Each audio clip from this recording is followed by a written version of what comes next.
pick TA with Deso. For Gambit, I don't think they need to adjust any issues with the draft that they had, because it worked out for them. A lot of the teams, like if you compare, let's say, draft for like Team Secret, a lot of the other teams wouldn't be able to get a win with that kind of a draft, but they really have no limits with the heroes or how they're gonna adjust. We've even seen like a Void Spirit position 4. We did.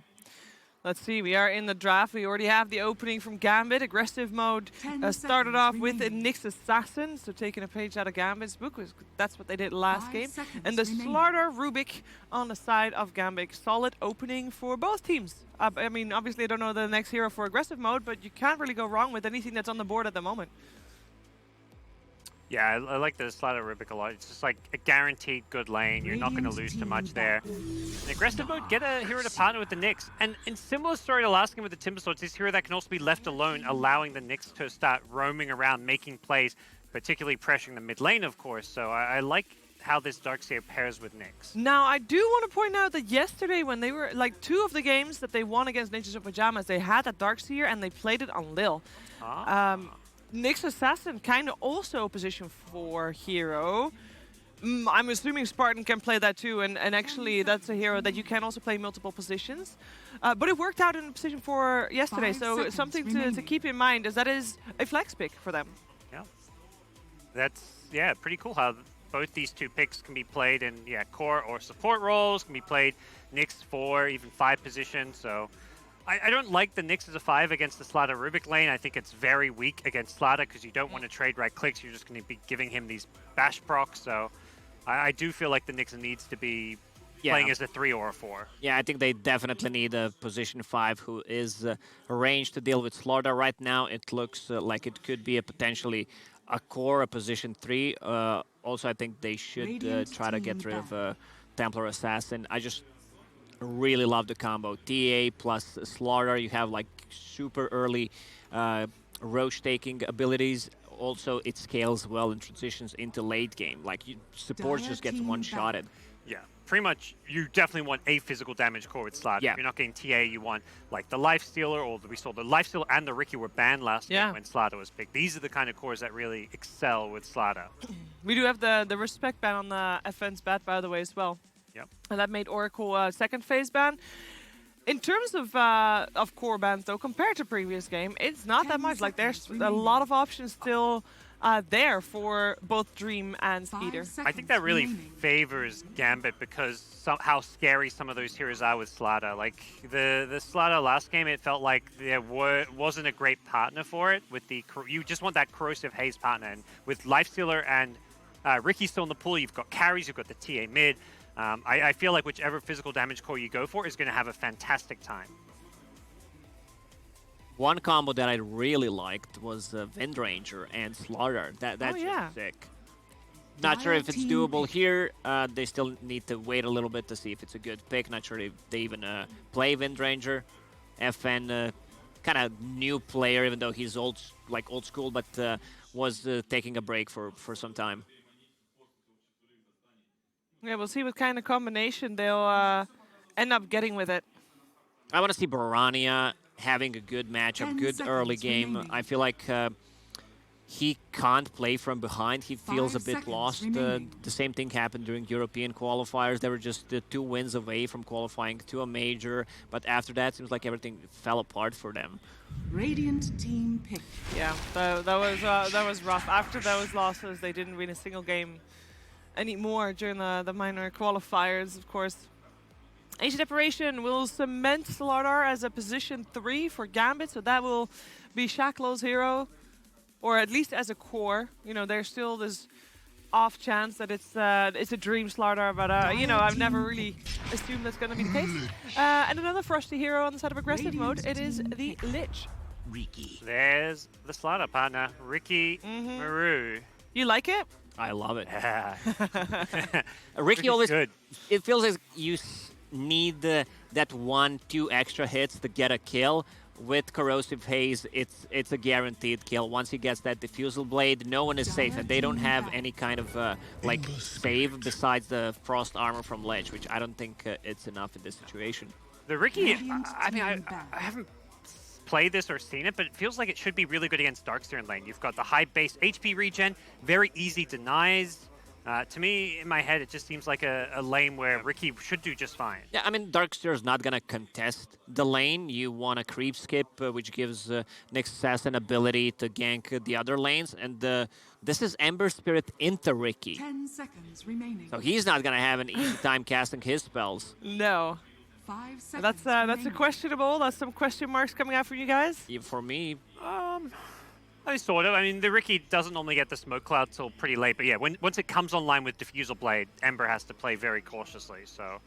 Going into an early BKB is not something Ember wants to do, right? no. No. Like, you want to have early Force Staff on one of the supports Yeah. These to heroes get don't pushed really... out of the focus. They don't really go for stuff either. Like, Nyx kind of can. Nyx can, He's going to yeah. have to, but it's not really your ideal first item. And it is, it looks like a Lich position 5, which means even though he kind of does want to get a 4-stab, it will take a longer time since he is the 5 and Nyx most likely the 4. We do have an Ursa coming out though, and that is one of Skyder's heroes that he played yesterday and very successful. That they ban out Viper last. Yeah. This Lich Ursa sounds like a very scary lane that can actually go head-to-head with the Slaughter lane. Ursa versus Riki isn't necessarily a good matchup, though. I feel like fighting Riki with these melee heroes where you're inside the smoke cloud is very tricky, and Riki can always, if he's fighting a losing fight, he's just going to jump away and kite you. So I feel like the Riki isn't afraid of this Ursa pick at all. Yeah. I feel like aggressive mode is not utilizing their, not last pick in general, not the 10th pick, but what they pick for their 5th pick. They had Lina in the previous game. Now they have Ursa into Slardar, into Riki. It's not a good matchup for Ursa. I guess they just want to go with comfortable heroes. Yeah. Yeah, not really the gotcha pick you kind of want to get at a point like this. Last pick is the Kunkka for Gambit. FN, we saw him play that earlier against B8. Looked very comfortable, but we also mentioned that he might not have been that much tested in that game specifically. You like the final pick? Like, is that a 10? Yeah, I love it. Great. It's Yeah. a really It's sick really lineup from Gambit. Yeah, I mean, the Kunkka, the issue with these Slaughter drafts where you get a physical damage carry is that you have no team fight, because the heroes like the Riki, the Life Stealer, they have no team fight, Slaughter has no team fight, so you need a mid that fits that gap. Kunkka gives you catch with the X, gives you this big team fight with the boat. It just fills out everything that was missing in this draft. It's also a hero that buys Heaven's Halberd against the Ursa. Yep. Ursa doesn't feel great playing into the Kunkka Halberd. I think Gambit have a big outdraft here. So what needs to happen for aggressive mode to do well with the draft that they have? Like, are there any timings, any items, any lanes that you are going to particularly focus on? Stealing Roche from the enemy team with Ursa always feels good because there's a Slaughter on the enemy team. I think this Nyx Assassin needs to be really active early on, and once again, Baranya needs to be careful about his positioning. Having too many deaths could be an issue again. Yeah, I think they kind of need to crush the lanes or like play very aggressive, go for a lot of kills. The Darkseer can help the Nyx just rotate around mid by playing alone, being self-sustainable. So it's not hopeless for aggressive mode, but they're going to have to play incredibly well. All right. We're going to find out if they can play that well to force out the third game. Let's head over to Cap and Kyle and hear from them. Well, they played that well through some of the major qualifiers, but they're going to have to bring back that same kind of energy, and I've heard Spartan yelling already downstairs. He's done it twice now before a game in order to get themselves hyped up. A hard outdraft, Kyle. Do you agree? We'll see. I think Okay. it's a bit better than the previous one. However, I would state that if he was yelling in the first 2 games and they lost, I don't know if continuing that strategy is ideal. I feel like a little more composure could perhaps help this team because you need something a little more complex than let's just run at him and kill him to take out Gambit.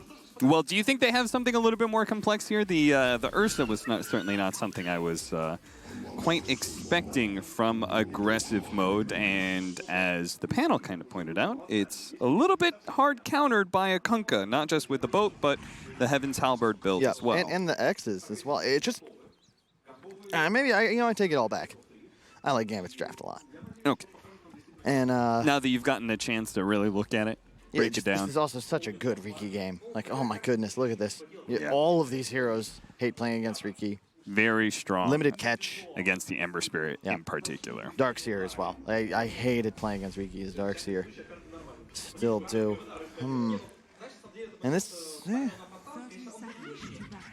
We'll see. We'll see what happens here. But I think Skeeter's going to have a hell of a game if aggressive mode are going to take this one.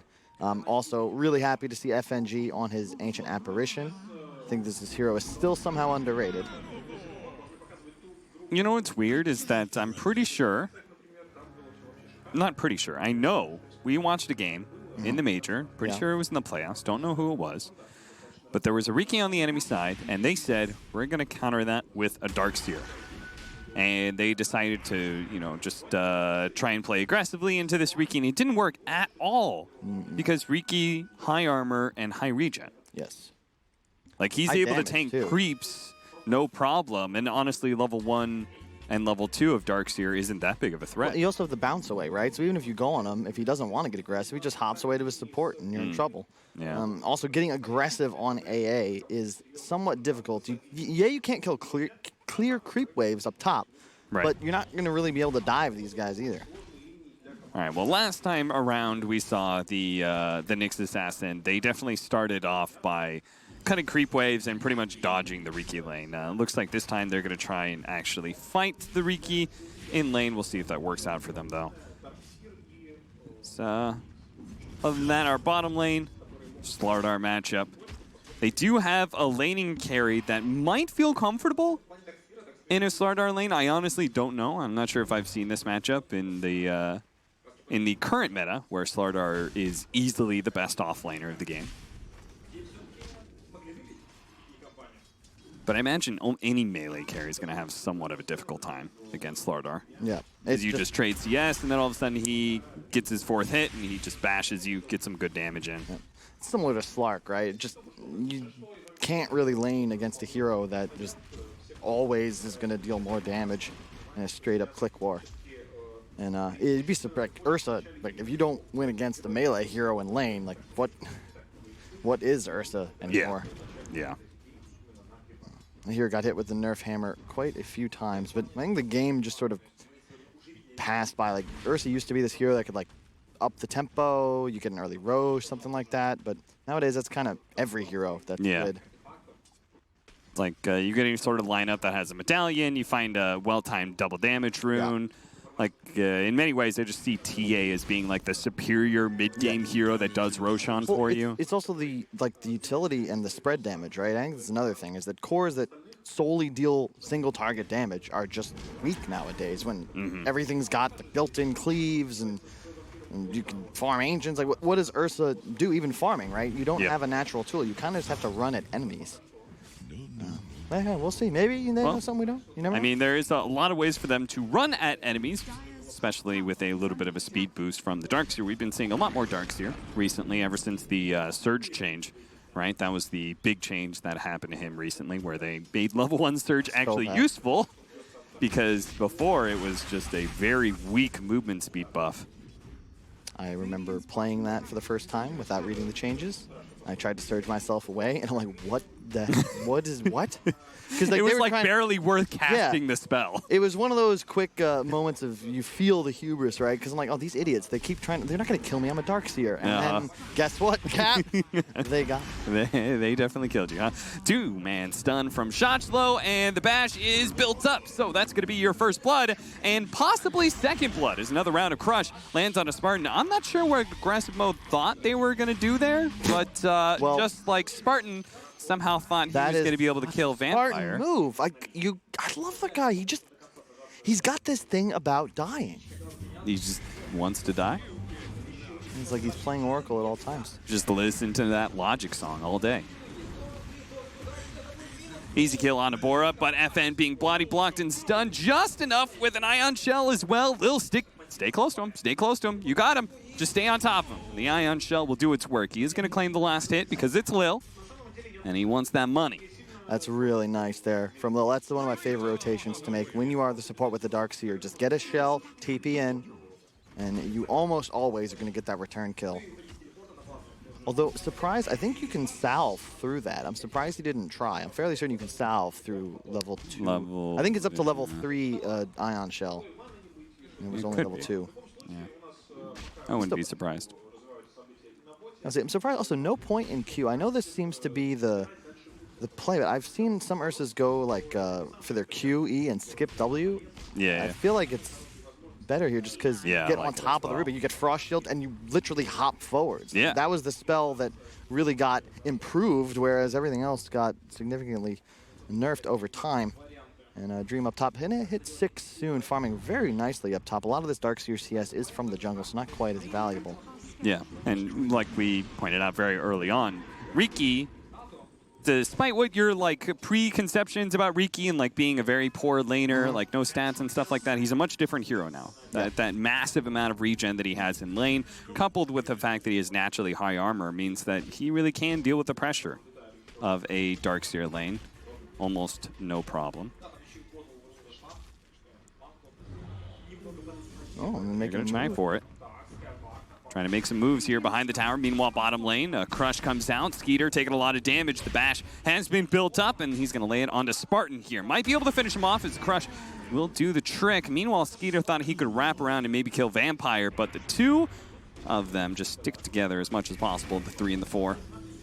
Yeah, you can see that cold feet forces the defensive posturing. From the Darkseer, he's got a buzz on out of there. Dream's going to eat a nice tree planted by FNG, who's now in some trouble. Oh, I gave him the Tango too. Now that's a support. It's something I'd like to see more 5s do. I know No-Tail really stresses this. It's part of the reason he's so good at Prophet, is you effectively act as a courier for your core. Oh, yeah. And buying them salves, right? Like, it not only saves the gold, but you also then increase their time on map. They don't have to heal, they don't have to regen, they don't have to go hide somewhere. They're just strong and in lane, which then also denies the enemy resources. Very, very valuable. Means a lot of times that like just dying on a support in lane can actually be kind of good, just because your safe lane carry is going to get level 6 that much faster. For some heroes, that turns the laning phase around entirely. Yeah, there's good deaths and bad deaths. The bad ones are when your demise inevitably leads to like losing creep waves. But if you die and then you just effectively get a free fountain trip, come back with items, and your carry doesn't have to leave the lane, like that's optimal. Yeah.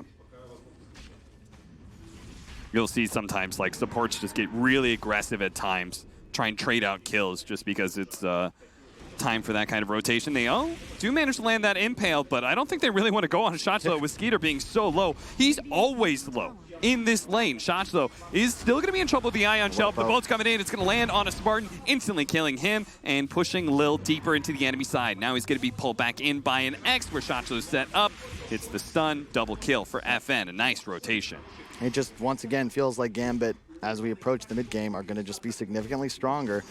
Just tankier cores. This Kunkka pick, love it. It's just not only active, it's going to provide the team fight. Ooh, wow, that was enough. That was sick. Skylark thought he could TP away in time, but Dream now level 7 on his Riki, has 2 Wraith Bands and Treads. I am not feeling the love right now for aggressive mode. This is not looking good. Specifically, the Ursa. As we said, he needed to have a hell of a game to find impact here. He is currently sitting in 3rd place on his team, barely above his 4th-position Nyx Assassin. Yeah. Ember just got Treads. There's just, what's the spike, right? That's the issue for aggressive mode. They once again have a balanced lineup. They want to be playing around all of their cores, right? You have a Darkseer, Ember Spirit. But you can't do that if your cores aren't strong enough. Whereas Gambit, Riki's going to farm. Kunkka Slardar are going to stand in lanes and eventually kill people with their stuns. And there's just no real recourse unless you out-rotate, which is difficult when you don't have towers and you don't have enough items on your Ursa to make him relevant. I mean, FN, he won the lane. He made a better rotation into bottom, and now he's even got stacks thanks to FNG, clearing them in time to get the neutral items as well, so they're going to get almost all their neutral items right away. Interesting. You know, FNG did this last game, too, when he was playing Batrider. This is really cool. This is the 2nd time now. And as you said, like, you just stacking for FN, yeah. And notably, they don't take the stacks ever until after 7 minutes. Yeah. So they effectively just farmed all of their neutral items, and now suddenly, you know, it's +1 item your entire team. Yeah, and if your 5 position gets enough experience, then maybe he doesn't need the tome. You give that over to your 4. He gets a fast, maybe level 6, maybe even level 7. Yep. That's cool. You can see it's 4 neutral items to 1. Yep. And that's a significant power spike. They do have Ion Shell time. Both of these cores are very strong with an Ion Shell on them, but... Is Ursa laning here, or was this know. the gank? This is just what happens, I guess, if you're up against a Slardar and you get bullied so hard. I mean, yeah, Skeeter decided he didn't want to be in that bottom lane anymore, but I'm surprised the Darkseer still came up here after Skeeter made that rotation. Now they're going to swap over. Man, playing Darkseer in the safe lane always feels bad, man. You apply pressure, but what inevitably happens is some support TPs in, collects 3 free waves, and you just kind of go to the jungle. Yeah. And you want to be applying pressure to the enemy side to force them to remain on their half of the map. And instead, it's just, Shackle's just going to like pull creep waves too. He just doesn't mind. It's like a bit like a Beastmaster in that your laning phase, your successful laning phase needs to turn into enough pressure that you take the tower. And then that is really how you get an advantage with that offlaner. But once you're not able to do that, okay, a kill on a Dream would be massive, but he does have a way to be able to jump into the high ground. They have an impale. Looks like there is going to be a torrent boat coming in, but they had the range to be able to bring down that Riki on the cliff. Here comes the Ice Blast. Spartan maybe sniped out here. In fact, he is, and these heroes don't have a stun to be able to stop the TP wave from the Kunkka. That is most unfortunate. And yeah, it's 5K gold. You gotta be careful with that bashes. Skylark. He's just gonna have to rotate out of base here. I love Ocean Heart on Slardar as well. Yeah. You just super speed through the river, and then it also acts as a mini fountain. Yeah, the Ocean Heart was probably one of the worst items on the initial release of neutral items, and they buffed up the regen a decent amount. So now it becomes such a value item for just anytime you spend in the water. Yep. I watched Tops and get one on a troll mid and just made it look incredibly overpowered. Just always in the water. Yeah. So he's always regenning up, always max HP. And it's a big smoke coming in from aggressive mode. But again, it's the same as the previous game. The plan is effectively just smoke at them and run. Like, just go get them, guys. And once again, there are some heroes that are significantly hard to track down. As a sprint away from Shoshlo, now he's going to turn back on a Spartan here. Fortunately, there's the stun, but Dream, who escaped away into the trees, pops back out to finish off that Lich. Now going to look at the Ember Spirit as well. Corrosive Haze on him.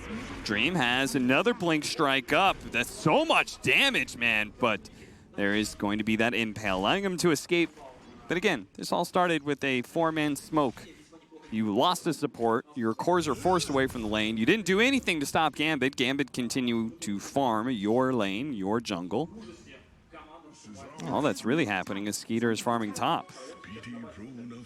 And it's interesting as well, obviously GPK not here, FN standing in for Gambit, but so far it feels like they've just adopted him seamlessly. No real change in the play style, and much like GPK was, he's top of the net worth in both games.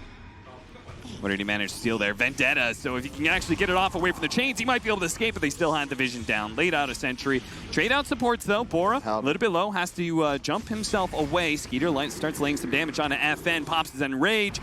With the surge, he's able to get away from the boat, but you could see how tanky FN is to these assassin-type heroes like this Ursa. Wants to quickly kill somebody. Shoshlo getting caught here, goes into the river, sprints out. He's going to be fine. Pulled back in on a Darkseer, who's cold-feeded as well. Aggressive mode. Are left with just nothing in their hands here. They want to be able to run at the enemy, but they don't feel super confident about the fight. They're going to be able to get a really good chance here with the Chain Frost as well. Bouncing back on an FNG, finishing him off, but there's still Dream alive, and he's doing so much damage to Skeeter. Skeeter going to turn and fight him. A nice 2-man torrent, though, landing onto the two of them. Looks like Dream will be able to get away. The stolen Chain Frost lands on a Skeeter, finishing him off. Meanwhile, Skylark going to be chased by that Riki, who's able to play the fights on just 200, 300 HP, but still output tons of damage. Oh, yeah. You just shred things. When that Corrosive goes on, the backstab amplifies based on your physical. It's just physical damage, so it's damage galore. Stolen Chain Frost, as you said, and it just doesn't feel like aggressive mode has a plan developed further than their team name. It's just effectively go aggressive and hope that it works out. But you can't run at Kunkka AA Riki route. Like, this is not going to work out for you. You got to try and catch him off guard. We saw that with the smoke bottom, right? They got wise. The moment Slardar turns and looks like he's ready to fight you, well, you've got it back. You're not going to win a 5-on-5. You got to play away from this Kunkka somehow and make moves independently. But And Ow. they're losing this very critical timing where Ember Spirit is very strong with Flame Guard and Ion Shell maxed out. Yep. It's just this lawnmower of damage. You just output so much, but they're losing all these fights right now. The thing is, it's the same reason I've always loved Kunkka against Leshrac. Hang on a second. Is he? He's fine. Almost hit him with Torrent. When you have purely like spell-based damage, notably the Ion Shell shield combo, you can't really. There's nothing you can do to do more damage. So the Kunkka Rum effectively makes like they know that you're not going to be able to kill them. It's very easy to tell when you're in danger or not, and you just kind of stand and fight them, and it's not enough DPS. So to your point, there really isn't that power spike that he's hoping for. Dream's got Diffusal, and now the Cloud finally leveled up, so that's the sure kill. And if they get out of the Cloud, they're still can be pulled back in by the X. So they take the Darkseer's life after they take his stack. Yeah, I've picked Ursa in a couple pubs. I'm never gonna do that again. Yeah. This is the problem with these heroes nowadays that can't recover. We saw it with the Lina in the previous game. We see it now with this Ursa. If your only hope is to be ahead of the enemy and you fall behind, it just kind of feels bad. There's really no other way to put it. I've been in this game before. I think I saw Nip pick in Ursa at this tournament. They used to for when Skeeter was on the team as well. But just hasn't really been winning a whole lot here. Shotch, though. Sprint. Okay, there's going to be chains. Nice pickoff. They need something like that, but Shotch is still alive. He managed to pop his one. He's going to be okay. Now the boat's going to come in, controlling up that Ursa. The stolen Chain Frost in the back lines, bouncing out of Spartan 4 different times and actually killing him in the end. Meanwhile, Chain stolen by the Rubik now puts it onto the Ember Spirit, allowing Shotch, though, to be able to get the bash to finish him off. Now let's turn to Skylark.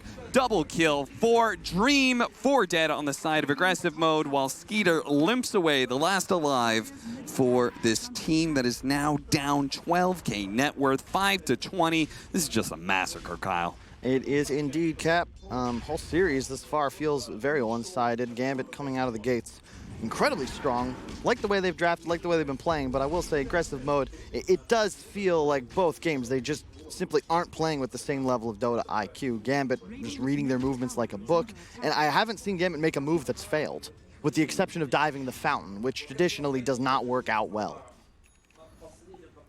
Yeah, it's a hard strategy to execute, I would say. Yeah. It's another just a remark on like the discipline of the squad. If your moves are always working, it means you're making the right ones. A lot of teams have the tendency to just try and do too much. Dude, nobody wants to fight this Slardar right now. No. The difference is, you know, last game, aggressive mode had a Slardar as well, and nobody really wanted to fight into him at this point in time either, but Gambit actually have the catch to ensure fights around that Slardar. Yep. And once again, they're in control of the vision too, right? They have an Invis hero, you have a Slardar. And I want to just talk about vision as a concept because these tanky, high-strength heroes are tools that provide vision. And if you don't have one, it's much harder to play the game. If you think about the aggressive mode heroes, right? Who can actually just be in a lane, right? And see an enemy hero and stay there. You know, just the presence of enemies makes you afraid because you're all these elusive survival types. Whereas Gambit, you're just 2 strength heroes in your side lanes, and then the other core is invisible. So it's just easier to play Dota. You don't have to be as afraid, and that's the key to surviving in any horror. Not being afraid? Actually, I'd say it's the argument. I think a lot of those movies went in a lot faster. People got scared and were like, hey, let's get the hell out of here. Yeah. Pretty sure fear is a survival mechanism. It's a really good book about that, The Gift of Fear. It's cool. Don't ignore your instincts is kind of the whole book, though. So, you know, if you just do that, the idea being that, like, you ever feel like really uneasy, like something bad's about to happen? It probably is, and there's something in you that's just, that knows subconsciously. It's a long book, never mind. I told you that story about that woman showing up to my house at 3 a.m. Oh, yeah. I had an uneasy feeling about that one. You want to tell the stream? Now they're all on the edge of their seats. The TLDR is that somebody showed up at my apartment at 3 a.m. in the morning asking to be let in. Said they were running from a group of men. Turns out the group of men were cops. Hey, she wasn't lying. But yeah, she wasn't lying. You're right. And you call the police, and they're like, what's your funny story about her, actually? Where you looking? Oh, man. Well, aggressive mode. They've been doing a lot of running this game. First half, it was running at Gambit.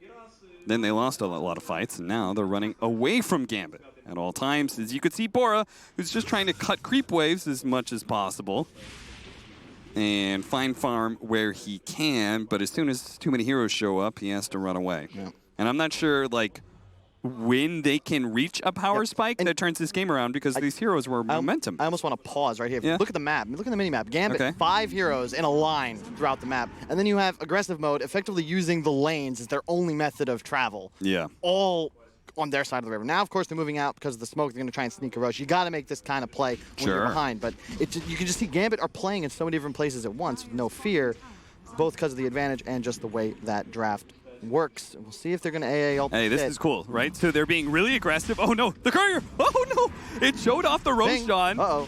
And now they're going to have to leave. Oh, Spartan. No.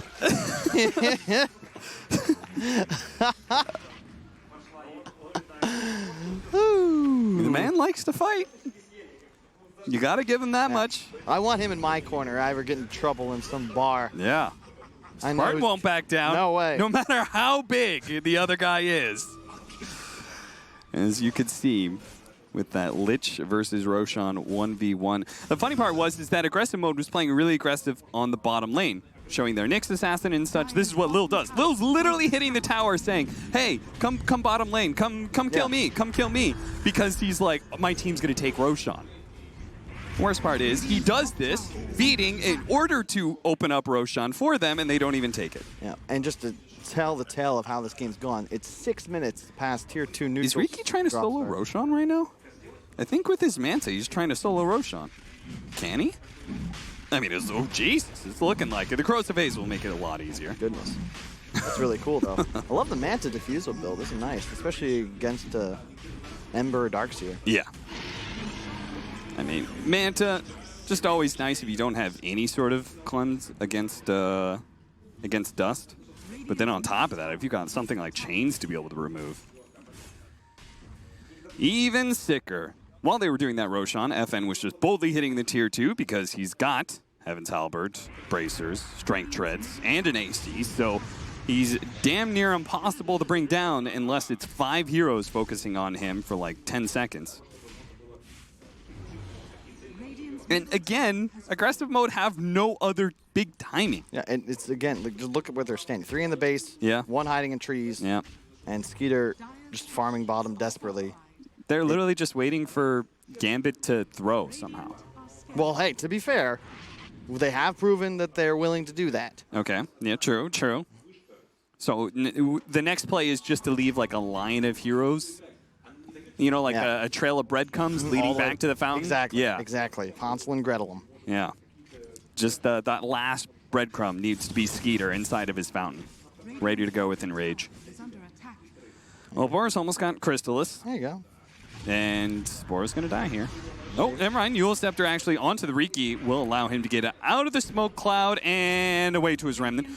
It's much Still kind of close. Comfort, but that's like Riki. Yeah. Oh, no, the Ice Blast! No!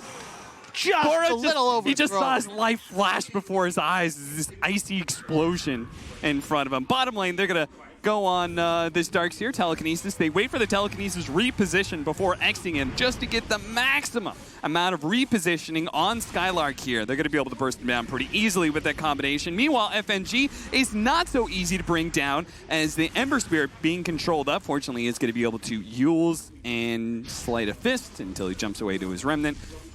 Still, though, nothing to stop Gambit in their full 5-man as they approach the high ground. Hey, they do not have much base damage, though, and Lil, he's getting top creep wave. That is a dead creep wave right there. Okay, it's not actually. No, it's dead. Couldn't even kill the creep wave. Hey, Bora, oh, okay, hit by the Ice Blast, don't care. Oh, he should start caring, though. Eul Scepter on himself, Dream doesn't care, he's just going to stand there with the Cloak and Dagger, ready to kill the Ember Spirit as soon as he goes back. Yeah, there's no beef on this draft. Yeah. They just throw out spells, and anyone targeted has to run away because no one's got the survivability to stand in front.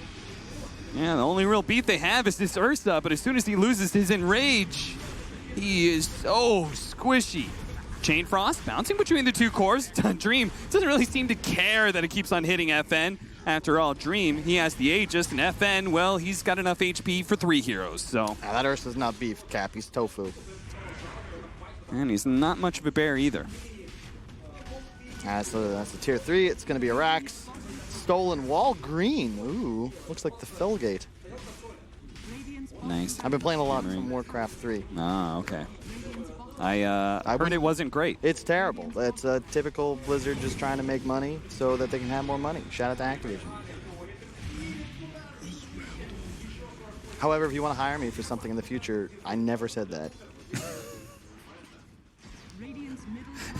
Some Blizzard exec listen to that, and then Kyle says, I never said, oh, okay, well. Hey, it works for politicians. We never said that. And if The they, Dream throw away his Aegis? He may have, diving tier 4s and such, but oh, nice hit from FN.